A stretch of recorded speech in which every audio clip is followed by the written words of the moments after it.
सुन रहे हैं बीके म्यूजिक की शानदार प्रस्तुति।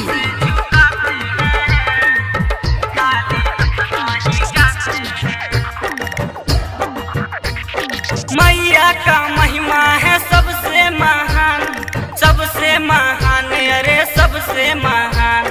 मैया का महिमा है सबसे महान, सबसे महान, अरे सबसे महान। जो भी शीश झुकाते हैं खाली हाथ नहीं जाते हैं, जो भी चरण में आते हैं खाली हाथ नहीं जाते हैं। मैया का महिमा है सबसे महान, सबसे महान, अरे सबसे महान। मैया का महिमा है सबसे महान, सबसे महान, अरे सबसे महान। जो भी चरण में आते हैं खाली हाथ नहीं जाते हैं, जो भी शीश झुकाते हैं खाली हाथ नहीं जाते हैं।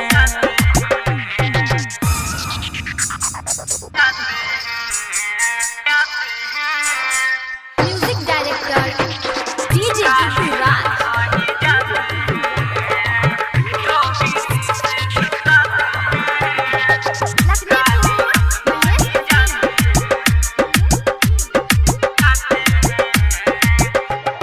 प्रेम से बोली जौनपुर वाली भवानी की। माता का भी माता कहाती, माता शेरा वाली है। जो भी मन से करता है भक्ति उसकी ज्योत निराली है। जो भी मन से करता है भक्ति उसकी ज्योत निराली है।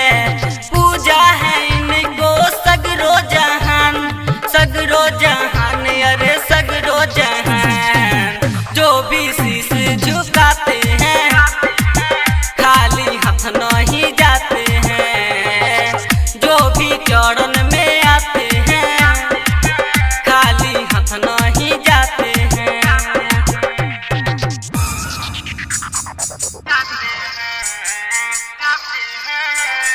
म्यूजिक डायरेक्टर डीजे राज।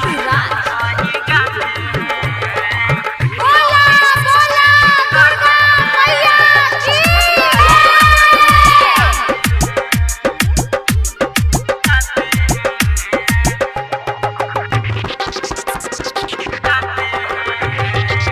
गीत गाता बादल बवाली, माता जोता वाली का।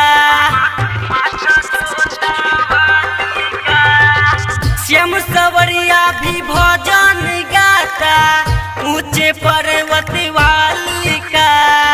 श्याम सवरिया भी भजन गाता ऊंचे पर्वत